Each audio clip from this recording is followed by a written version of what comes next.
Pagkatapos ng mga revelasyong ito, agad-agad nag-react ang kampo ng Vice Presidente. Muli, 3 punto ang malinaw sa reaksyon nila. Una, sabi ng mga abogado, handa raw sumagot ang Vice Presidente. Handa raw siyang humarap, pero sa Senado. Hindi dito, kundi sa Senado. Ang upuan ng Vice Presidente ay nananatiling bakante.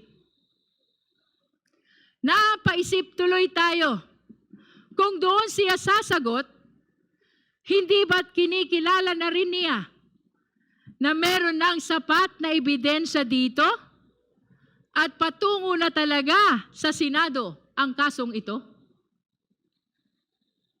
Pangalawa, tungkol sa mga naibunyag ng AMLAC, lalo na yung 6.7 billion, hindi raw nila sinasabing tama o mali ang mga numerong ito. Ngunit ang payo nila, be cautious. Mag-ingat daw tayo. Mag-ingat. Naalala tuloy natin si John Lloyd Cruz sa kanyang karakter na Popoy. Kapag pinapayuhan tayo ni Popoy na mag-ingat, damang-dama natin ang pagmamahal. Yan talaga ang paalala ni Popoy. Ingat tayo lahat. Pero dito, ang bilin nila na mag-ingat tayo ay mukhang hindi galing sa malasakit. Tila isang babala. O baka nga, isang babala. Mag-ingat. Sa harap ng bilyon-bilyong piso, iyan ang sagot. Napakasimple ng tanong, may pera ba o wala? Mayroon bang 6.7 billion na gumalaw sa ilalim ng mga pangalan nila? At kung mayroon, saan galing? Tapos tayo ang mag-iingat? Be cautious daw? Anong klaseng sagot yan? Mag-ingat daw kasi baka raw bloated ang 6.7 million na binanggit ng AMLAC. At baka paikot-ikot lamang ang pera kaya lumaki ng ganito. Theoretically, posible. Pero isipin natin, mga kasama sa komite, sinong matinong tao ang gagawa niyan?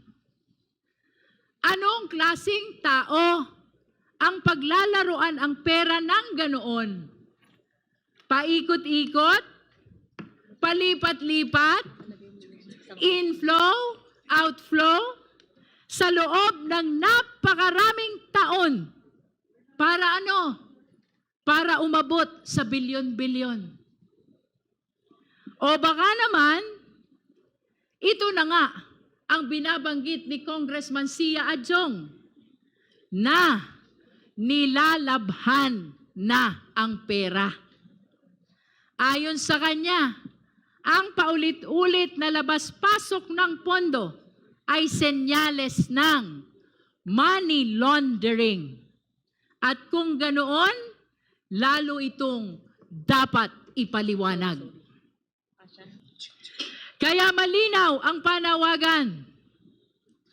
Huwag manghula. Huwag mag-assume.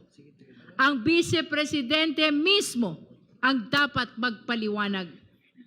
Kung walang tinatago, buksan ang records. Ipakita ang accounts. Pero bakit hindi ginagawa? Bakit patuloy ang pag-iwas? At ang pangatlo, sa reaksyon ng defense team. Ito na nga, may bagong reklamo na naman daw na inihain sa Office of the City Prosecutor. Bagamat wala pa tayong natatanggap na opisyal na kopya ng nasabing reklamo, let me say this, handa tayong harapin ito. Pero pansinin natin, kung totoo ang mga ulat, ang tinutumbok ng reklamo ay ang sabina natin at ang proseso ng paglabas ng AMLAC report, hindi ang nilalaman ng AMLAC report. Klaro, hindi itinatanggi ang mga bilyones na nabanggit sa AMLAC report. At tila inaamin na may bilyon-bilyon talagang tinatago. At ang tanging reklamo lamang, bakit ninyo kami binulabog? Magreklamo na sila hanggat gusto nila. Ngunit hindi nito mababago ang isang simpleng katotohanan. Ang konstitusyon ang pinakamataas na batas. At ayon sa konstitusyon, lahat ng opisyal ay dapat may pananagutan sa taong bayan sa lahat ng oras. Anumang limitasyon na nilikha ng ordinaryong batas kasama ng Bank Secrecy Law ay hindi maaaring manaig laban sa mandato ng konstitusyon para sa public accountability. At tayo sa komiting ito, ang boses ng utos na iyan. Kaya nga, pwede tayo mag-issue ng nararapat na sabina at lalo na sa kaso ng impeachment, pwede nating hingiin ang report ng Anti-Money Laundering Council.